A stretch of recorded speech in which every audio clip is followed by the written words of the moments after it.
LGBTQ 1 Minute News, Let's Queer Up Health. How queer men are reinventing themselves at every age. Fall isn't just about changing leaves, it's about transformation. For many queer men, that means embracing new identities at every stage of life. Filmmaker Ben Jackson experienced his breakthrough at 30. And Jaron Soh, founder of Voda, reminds us that, quote, but aside from the new adventures and possibilities open to men who come out later in life, there are still important factors to note, such as having potentially lived with internalized feelings of shame for decades, end quote.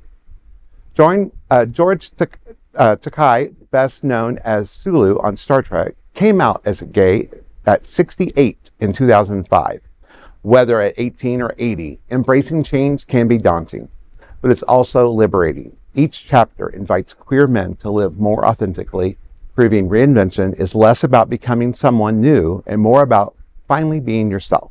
You know, I find this interesting. There's several stories that will be coming out more and more about this. And when I hear stories like that, I think about my own life and that, you know, I came out late in life and I've led that heterosexual life for a number of years and had children and became an artist, and then I'm gay, and now I'm down here in South Florida and an activist, and it just continues to show the layers just continue to peel away, and when we start to be able to own that in ourselves, we become, you know, the flowers that we are. Vaughn, what? I had no idea. Oh my gosh. I had no idea. This is something I'm learning new about oh my you. Gosh. You were married and yes. you had children? Yes. Oh my God. That's another story. You know what? I have a few friends like that. Mm-hmm. They came out later. Mm-hmm. They did the thing that they thought was expected. Exactly. And they felt pressured by family to live up to a certain standard and image. They married. Mm-hmm. Some of them even had children. Yep. And then later in life, they came out. I know I can speak for myself. I always say that, you know, this life that I live is not easy.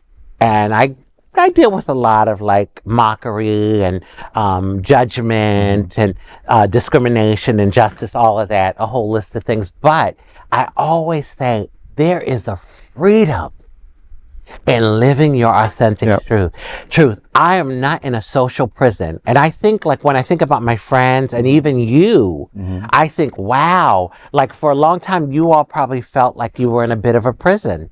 I had no idea at the time, though. Okay. So, like I said, that's another story. Yeah. For another day. Well, that is a 1 minute. More. Yeah, that is a 1 minute LGBTQ story for today. There is no other queer nonprofit media platform like this in the entire world. Support our LGBTQ stories by sharing and subscribing. Queer News Tonight.